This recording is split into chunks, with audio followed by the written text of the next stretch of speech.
This is the next part of the expedition. Headgate Rock Dam. It's 46 miles down to Palo Verde Diversion Dam, and then it's about another 90 miles around there to Imperial Dam. This right here being Headgate Rock, right about here, is the halfway point.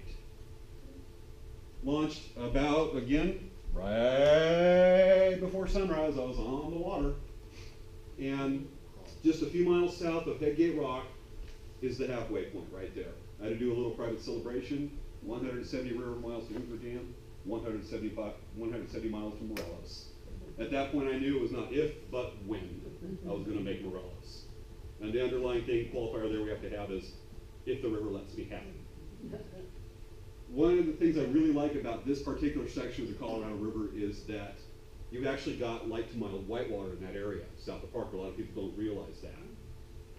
There's some islands and gravel bars that create chutes that are just really fun. I love it. There's not a lot of scenery because you don't have, it starts getting flat and real open. You don't have the scenery of Topog, Havasu, or Black Canyon, but the water mix up where it's fun.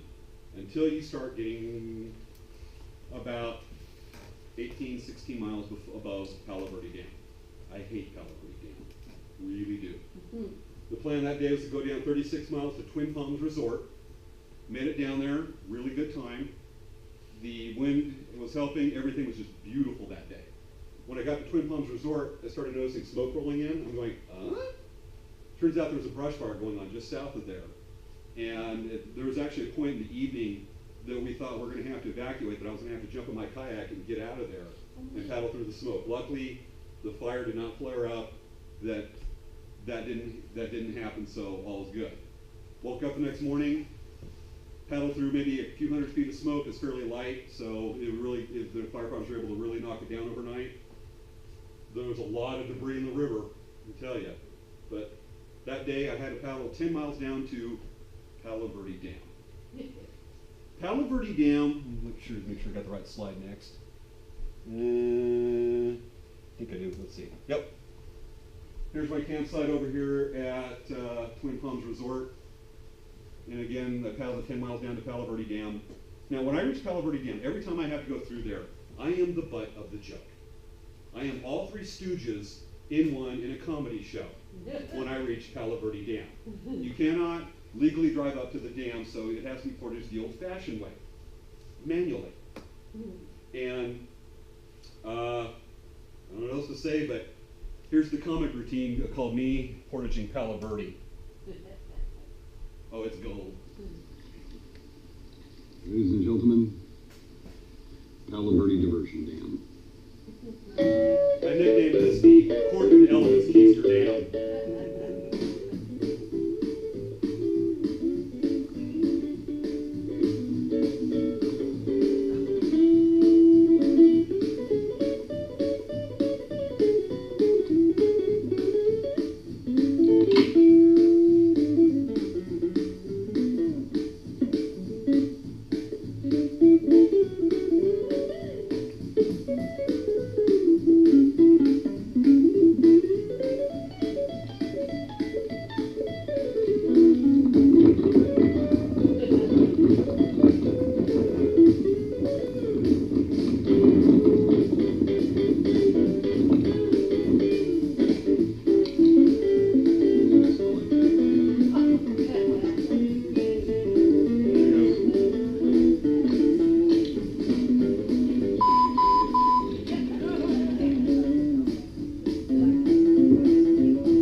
Victory is mine.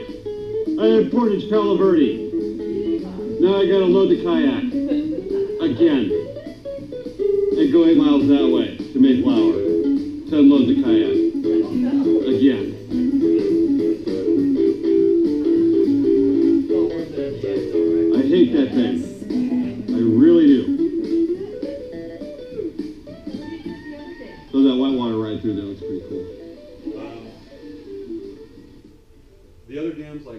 Parker and Davis. I had Helen Howard, Desert River Kayak, move me around Davis Dam, and my family moved, my little brother and folks moved me around Parker Dam. Oh, okay. Except for that thing. Yeah. I hate that dam.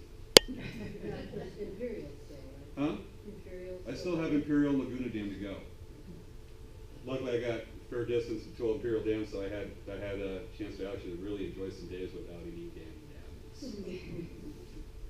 Made it to 8 miles down to Mayflower County Park, spent the night, woke up early the next morning to launch before sunrise again. I spent it a lot earlier. You got to do it out of necessity.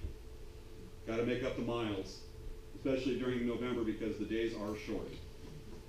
That's where we started from last year. Mayflower? Mayflower, the first time we went over to right there. Mm-hmm. And that's where we drove up to and then paddled down.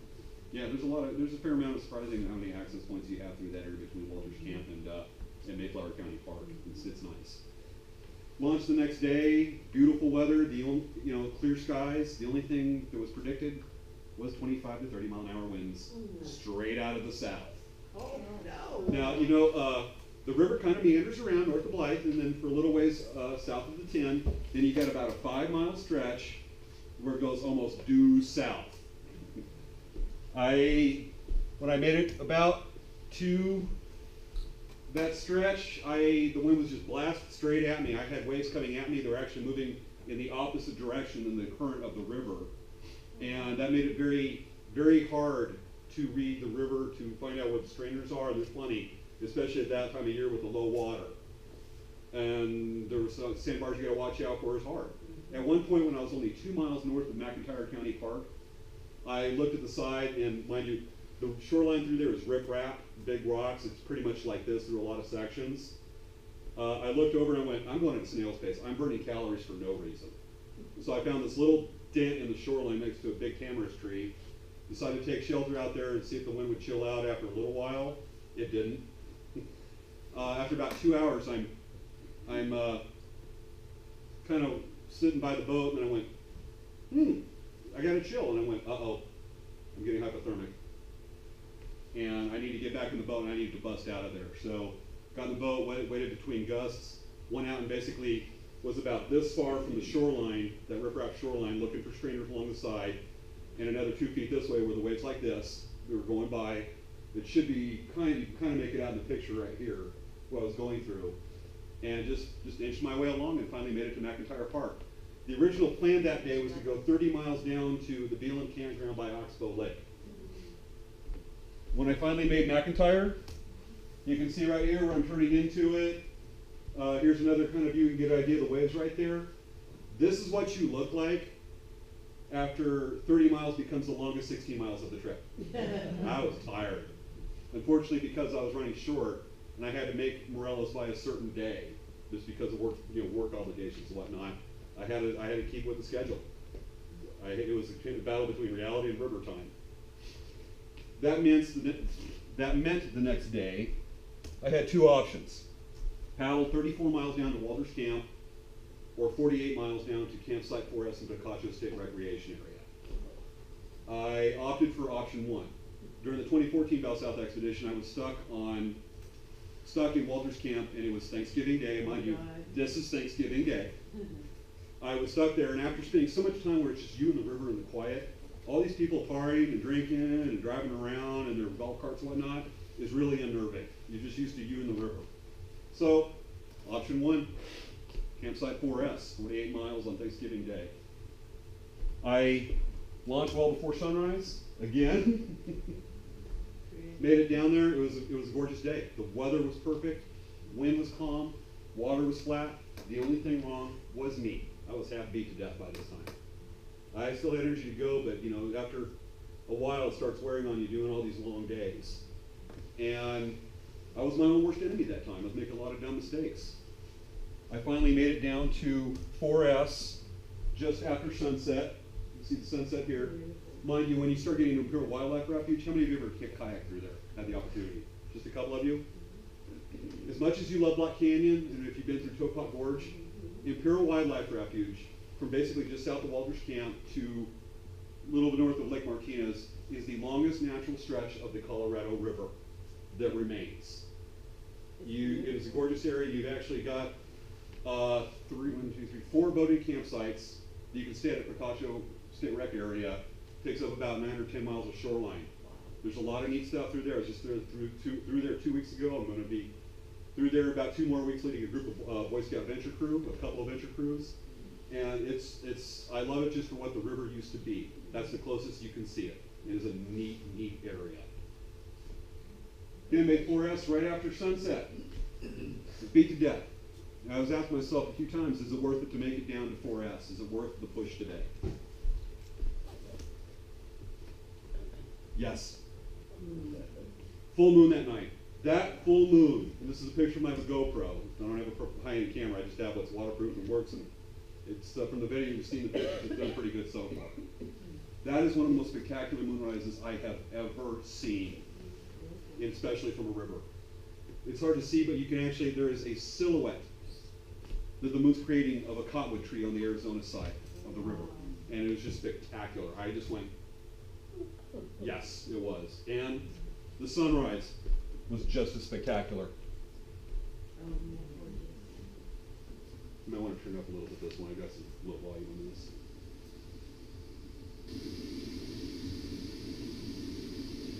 Wow.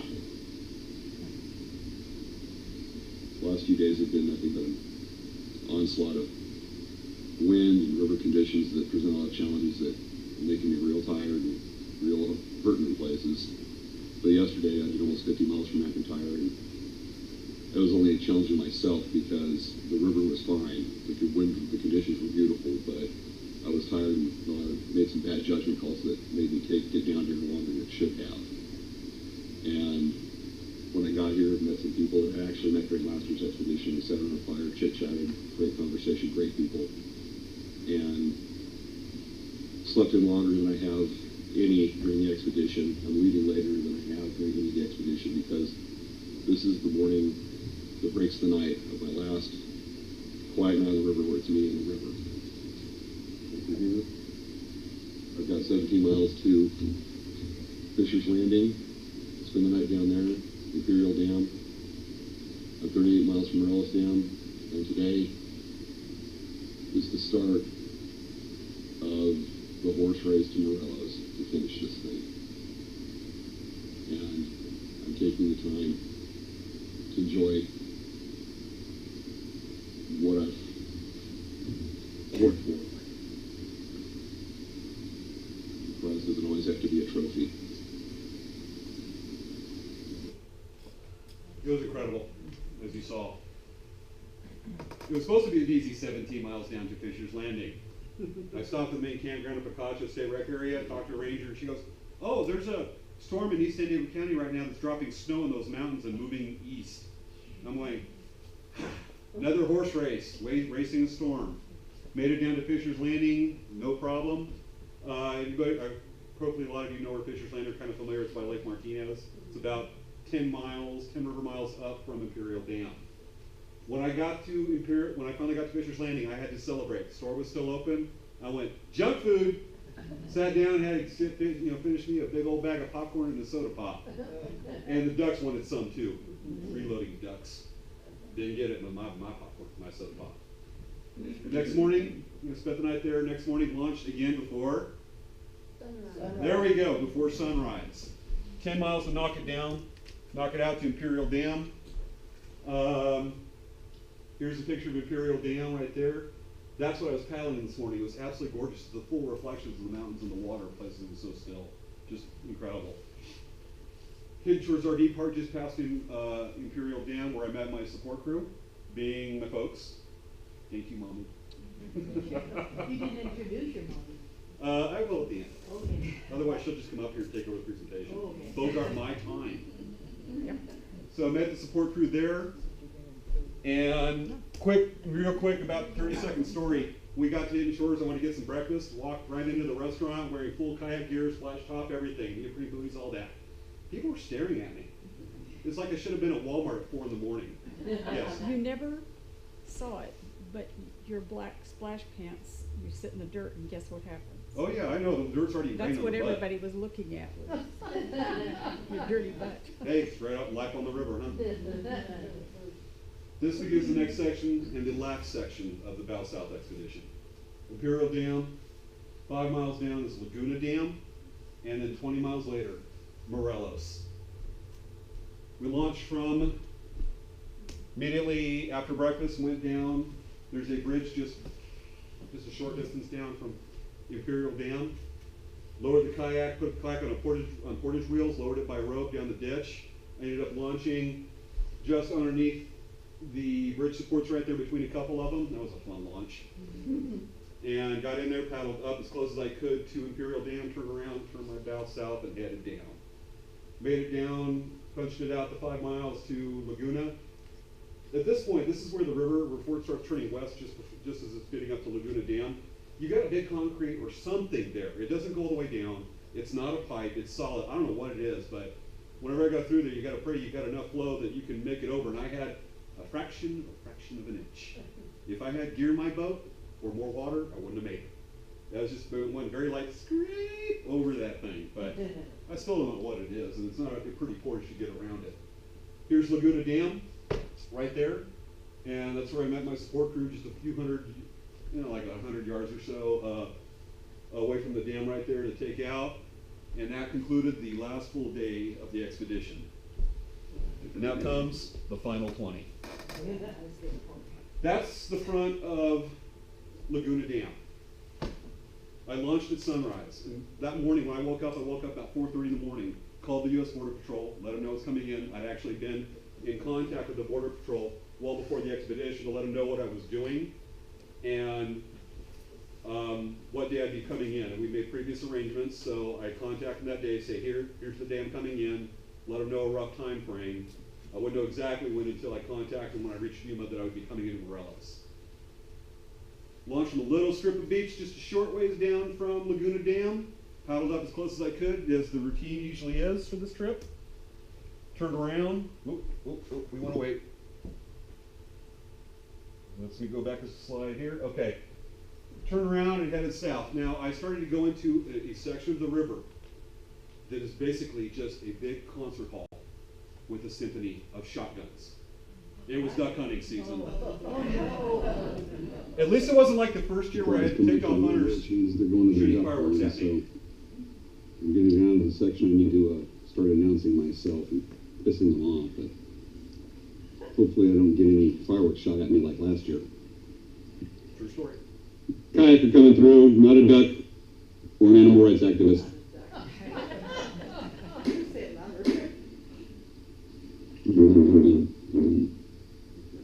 On paddle the Colorado River in Yuma during duck hunting season. I'm hearing gunshots all around. I'm a moron. That's up to Mexico. That's...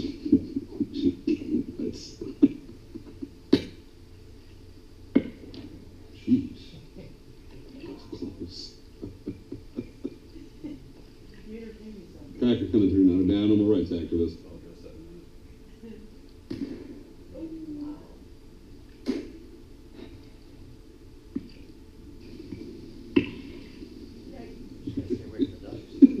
Gunshot. At one point I did see a duck and I went, oh, no. I wonder if the Soviets are invading and I'm missing something. Kayaker coming through for a charity paddle, not an animal rights activist. Some gunshots this morning. I smell gunpowder right now. Anybody see you? Oh, yeah. Ooh. They're the ones shooting at me. What goes the former daughter? Okay. Yeah, it got pretty. There's a lot of gunshots, and this air smelled of gunpowder most of the way down. And that's the ones I could give. There was a lot of gunshots going around. Luckily, not a lot around the lakes. It's actually, they're on farmland around me. So it's not right there. And I did learn the hard way from the fireworks going off over me to announce myself. And it is a charity paddle and raising funds, because that might quell the madness of the duck hunters and maybe instill just a teeny bit of guilt that might protect me and get me through there. But I'm alive. I still felt safer going through there than going through duck hunting season in Compton or driving LA freeways. Yeah, right. From right here, about 8 miles down from Laguna is the confluence of the Gila River. Very, very historic area. I love taking in there. I had to take a break. Unfortunately, these days it's been reduced to a party spot for the locals. 4 miles later, Riverside Park in Yuma. That puts me 8 river miles from Morelos Dam. I stopped there, did a quick break, met the support crew, called the Border Patrol, said, here I come. 8 miles left. When I woke up that morning, I figured I only had 20 miles to go. And at this point, only 8 miles. And it's just, you don't know what you feel. It's just, completion. It's all over? Are you excited? Are you nervous? I had nothing left, no challenges left on the river. Just go that 8 miles. Except for a mile and a half above Morelos Dam is a rock weir that creates a class 3 rapid with a 3 to 4 foot drop. Oh. That was it. That was all that's left. Oh my. Wow. Shoot for the V and just go for it. Oh, this is going to be a ride and a half. Oh. That's fun. Oh, it's flat. Woohoo! Whew. That's a rush. That's pretty cool. Shot right down that sucker. But when it turned a little bit, went with it. Got it. That's pretty cool. Thumbs up. Now, you might be wondering about this. 1, 2, 3, cheese. You're probably wondering why we have 3 Border Patrol agents. I think you got 3, Just as soon as I got done running the rock weir, you. I paddled up to the island just a short ways down from it and decided just to take a quick break. And as I paddled up, I looked up and went, hello, there's 3 Border Patrol agents standing there looking at me. And one asks, are you the kayaker we've been waiting for? And I went, yes. And then he says to me, well, we're here to make sure that nothing happens to you after the rapids right up there and make sure you're okay. And we knew that you were okay because we could hear you laughing over the sound of the rapids. And I'm going, that's pretty cool. We had a great chit chat, thanked them profusely. They were actually there to patrol the river, officially there to patrol the river and make sure that nothing was going on, because just out to that island is where the international border fence comes over, and Mexico is basically right down the middle of the river, and at one point, actually, right where the border fence comes over, crosses the other side, the river left of the Colorado, and you're actually purely in Mexico for a while. And that's only for a few hundred feet. And it's about a mile down from where the international fence comes. You're bisecting Mexico after a few hundred feet. And depending if you're river right or river left is whether you're U.S. or Mexico. As long as I get out on river left, I'm good to go. If I get on river right or something happened in those rapids and I have to get on river right, life becomes unnecessarily complicated. And I have to come back to report of entry. And with this is the balance of the Bow South expedition. Ladies and gentlemen, the U.S.-Mexico border. California, Mexico, Arizona. And now I'm in Mexico. Ladies and gentlemen, the first sights of Morelos Dam. 1/2 mile, if that, left and now south. These guys are patrolling to make sure I'm okay. My God, how cool is that?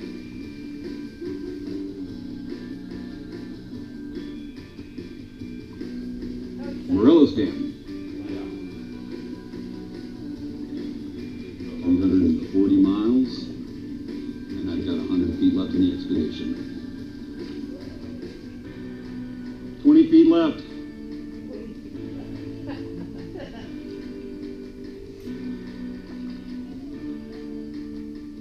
Ooh, got it in the bag again. Sorry, Helen, about that.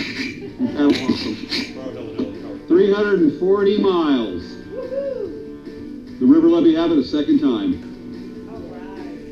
Booyah! Foot on ground. It is done. Oh, no.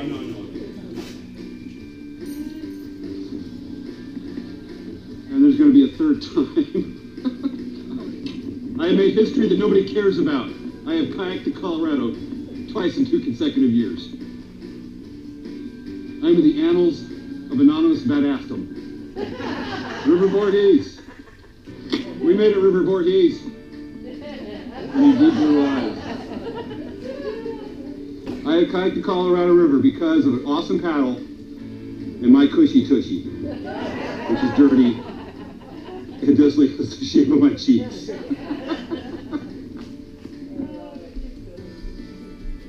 Every expedition I do a fair amount of longer trips, and there's a lot more people are planning for me at times. Every expedition, you always have, and even maybe just a few day trip, you have a watershed moment of clarity that presents the truth that you are able to summarize to yourself an experience that you had on the river, or experiences. I had that when I reached Morelos Dam, and I was lucky enough to be able to put it to words.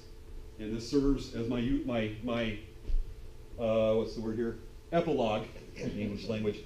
This serves as my epilogue that basically sums up my experiences with the Colorado River.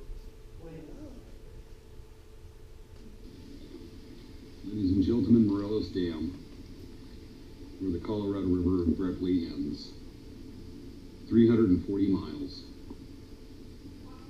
When I talk about how this is my river, it's the storms, the wind, the portaging, the long, long days, everything builds to this one moment where it's truly me and the river. And the river let me have it a second time. And when you earn this, that's why I say this is my river. But let's not forget, the river let me have it. And I'm humbled. I say this, when I took that Morelos Dam, that there'd be a third time. We launched November 11th this year for the 2016 Bow South expedition. This year's charity, Break the Silence Against Domestic Violence, based out of San Diego. That is our charity this year. We just got approval over the weekend. If anybody's interested, I didn't print out enough flyers, but I've got like 7 or 8 right here for this year's expedition. Thank you very much for letting me take the time to share my experiences with the Colorado River.